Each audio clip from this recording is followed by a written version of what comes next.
If you're visiting the United Kingdom, there are some new rules and an electronic travel authorization that you have to get first. So here's what you need to know about the UK's new ETA.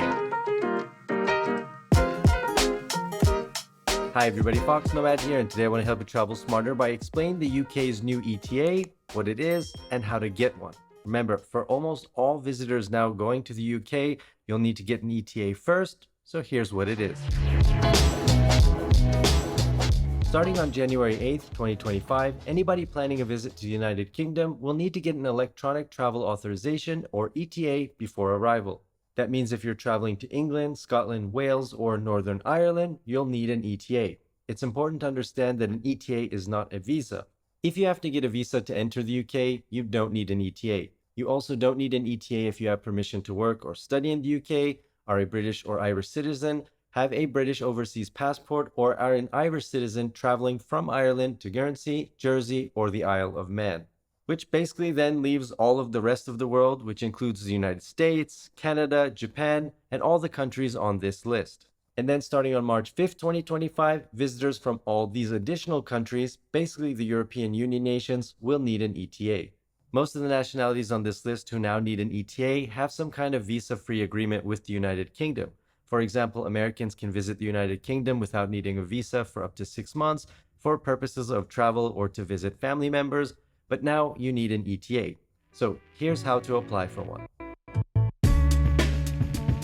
The UK government has the UK ETA app for Android and iOS you can use to apply for your ETA, or you can go through their website. They seem to strongly encourage you to use the app, but it's a bit buggy in my experience, so you might have to go through the website like I ended up doing. First, you'll go to the site linked under the subscribe button in the description of this video, where you'll enter your email address and then are sent a 6-digit code for verification. You'll then enter the code you receive and will be asked to upload a photo of your passport. Make sure the photo of the ID page is clear and there is no glare before you upload it. The site will automatically pull information like your name, passport number, and expiration date, all of which you should verify and update if needed. The next step uses the camera on your phone or laptop to do a face scan, but I think they're still working on the bugs on this because it didn't work for me initially. Eventually the site gave up, so it instead asked me to upload a passport photo of myself. I keep a recent passport photo on my laptop because I travel so frequently and I need it for situations like applying for a visa or now the ETA for the UK. But if you don't have one on your laptop, if you don't have a recent passport photo handy, you can just snap one of yourself. Just make sure that you've got a relatively white background with nothing, like a plant or a light plug or anything like that. Just make sure it's relatively clear, that you have good lighting, and you take your standard passport photo.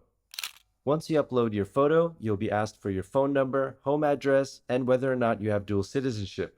You'll also be asked if you have a job and what you do for a living, if you have any criminal convictions, and several other basic security questions.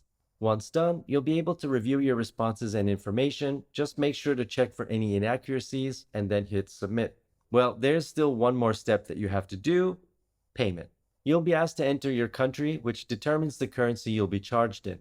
The ETA costs 10 British pounds, which gets converted at the time of this video to about 13 US dollars, or the equivalent to whatever your home currency happens to be. If you're using the UK ETA app, you can use Apple or Google Pay or enter in your credit card details to make your payment. And on the website, they do take Google Pay, and you can also enter in your credit card details there to make your £10 ETA payment. You'll then pay, and once you do, you'll get a confirmation email which tells you that you've made the payment, they've received it, you're going to get a reference number, and that it takes 3 business days usually to get a decision on your ETA. And in my case, they say if you don't hear from them after about a week, that's when you should get back in touch. All of this information is going to be in your confirmation email. In my case, it took about 30 minutes before I got a confirmation email that said that I was approved for the ETA. Now, the ETA is good for 2 years, so once you get one, you've got 2 years to use it. So I wouldn't apply too far in advance before your trip. Maybe just about a month out is probably the sweet spot to apply for your ETA before you visit the United Kingdom.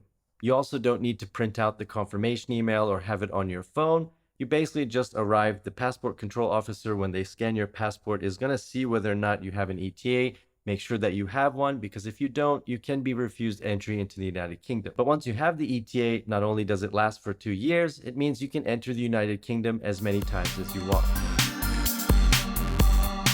The ETA is similar to the electronic system for travel authorization required by the United States for visitors from visa waiver countries. It's an additional security check put in place to better screen visitors. The European Union will also implement a similar entry-exit system, or EES, as well as a European Travel Information and Authorization System, ETIS, in 2025. And if you want more information about the EES or the ETIAS before you visit the European Union, make sure that you're subscribed to the channel to learn more about those two new programs. Hopefully this video though gives you more information about the new electronic travel authorization program for the United Kingdom, and it helps explain what you need and also how to get one. Remember, the ETA lasts for 2 years, but what I would recommend is to keep that confirmation email that you got just so you can see the date that you applied, that you got approved, and the expiration date of your current ETA, because 2 years is a long time and you might forget that you need to renew yours before your next visit to the United Kingdom. If you have any questions about your next trip to the United Kingdom and the ETA, feel free to let me know down in the comments below. And while you're down there, hit the like and subscribe buttons. I'll have new videos for you every week, and I'll see you in the next video.